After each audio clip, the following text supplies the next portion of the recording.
Mbak Elsa, ini namanya proses pewarnaan. Setelah tadi proses bironi, habis itu diwarnai seperti ini.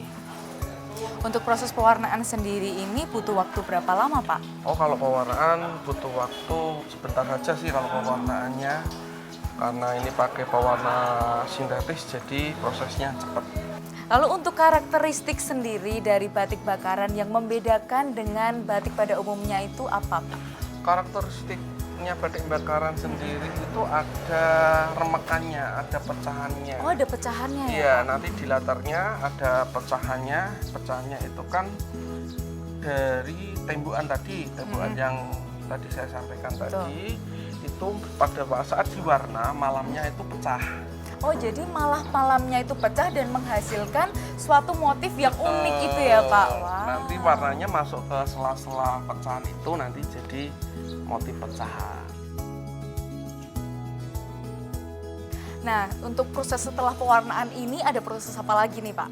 Nah, setelah ini kita akan proses lorot. Proses ngelorot itu kayak gimana, Pak, prosesnya? Proses lorot itu adalah melepaskan malam atau meluruhkan malam dengan menggunakan air mendidih. Wah, di sini ada prosesnya juga, Pak? Ada dong. Oh, ada ya, Pak? Ah. Saya mau lihat boleh? Oh, boleh. Monggo silakan. Oh iya, silakan, Pak. Nah, ini untuk proses ngelorot sendiri ya, Pak? Betul.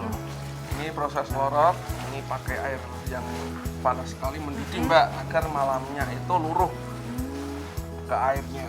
Betul. Nah, sebenarnya mungkin pemirsa di rumah tuh juga bingung juga. Ini beda antara tong yang satu dengan tong yang sebelah itu apa, Pak? Oh, apa sama gitu. aja? Sebenarnya sama aja sih. Cuma untuk yang tong yang sana itu untuk pembilasan. Oh. Jadi habis dari sini dibilas ke air panas yang tong kecil itu.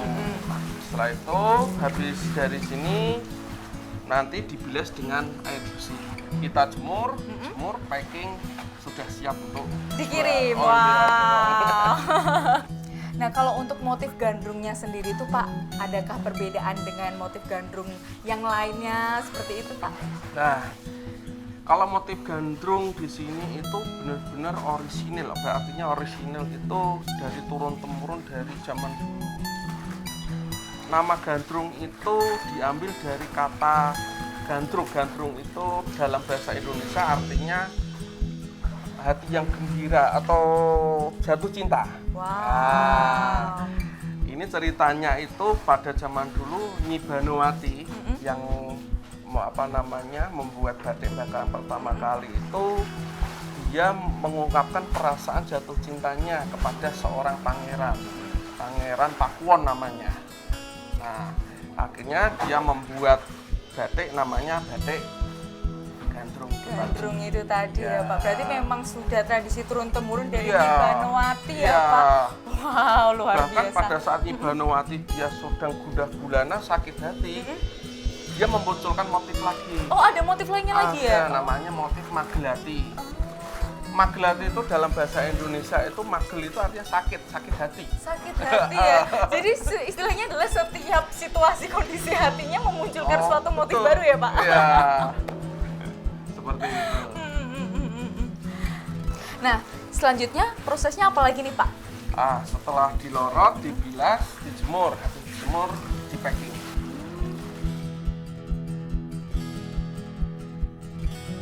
Motif batik bakaran, jika dilihat secara kasat mata, memiliki ciri tersendiri, yaitu hitam, putih, dan coklat.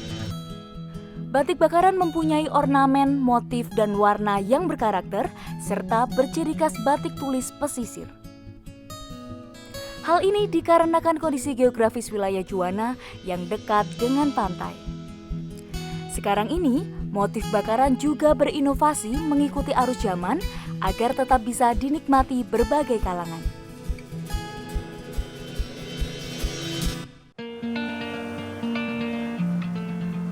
Nah, ini Mbak Elsa, tempatnya untuk packing batiknya yang tadi sudah dilorot, seperti yang kita bicarakan tadi. Ini di packing untuk pesanan. Jadi memang tempat packingnya di sini ya, Pak. Seperti yang tadi kita sudah ngobrol tadi ya. Ya, Iya, iya. keahlian membatik warga sini itu turun-temurun, Mbak. Jadi dari nenek moyang dulu diturunkan keahlian membatiknya diturunkan hingga sekarang. Dan dengan adanya batik bakaran ini sendiri otomatis sebagai penggerak ekonomi masyarakat sekitar di Desa Bakaran ini. Nah, untuk harapannya Bapak sendiri terhadap batik bakaran ini ke depannya seperti apa? Oh, harapannya nanti ke depannya bisa diturunkan ke anak cucu kita. Untuk saat ini kita sudah melakukan untuk pelatihan-pelatihan untuk anak usia dini. Bahkan kami juga membuat untuk pelatihan bukan hanya di Desa Bakaran tapi di desa sekitar agar nanti muncul bibit-bibit baru untuk pembatik-pembatik yang baru juga. Dan harapannya setelah muncul bibit baru itu nanti tercipta inovasi-inovasi yang lebih modern lagi, motif-motif yang lebih beragam lagi seperti itu. Wow, berarti memang sudah diajarkan sejak usia Ya, dini ya Pak ya. untuk pelestarian dari Ya. batik bakaran sendiri. Ya. Merasakan sendiri bagaimana proses membatik membuat saya menyadari pentingnya satu hal, yakni dari mana saya berasal, disitulah saya harus bisa mempertahankan apa yang telah ada sebelumnya. Tangan ini rasanya kaku, namun saya bangga karena akhirnya bisa mengenal secara langsung budaya asli Indonesia.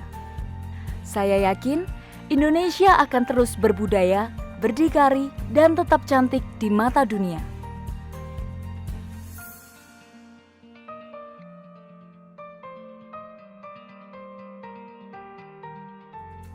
Wah, ini batiknya keren banget loh Pak. Saya suka banget sama yang motif ini. Ya, memang keren itu, Mbak. Keren ya Pak ya? Baik Pak, saya mengucapkan terima kasih banyak atas waktu yang telah diberikan kepada saya. Tadi kita kan sudah mengulas banyak hal mengenai batik bakaran. Saya jadi tambah ilmunya loh Pak. Bagus ya Pak ya? Keren sekali, Mbak. Keren ya.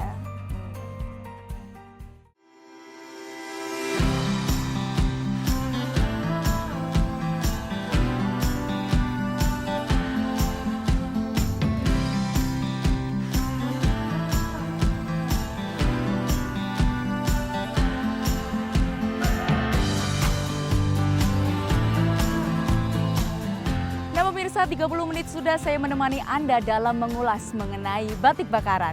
Semoga tayangan ini bermanfaat untuk pemirsa yang ada di rumah dan kita dapat turut melestarikan budaya hingga ke anak cucu kita. Saya Alsa, mohon pamit undur diri, sampai jumpa di episode selanjutnya. Tetap di program Temurun.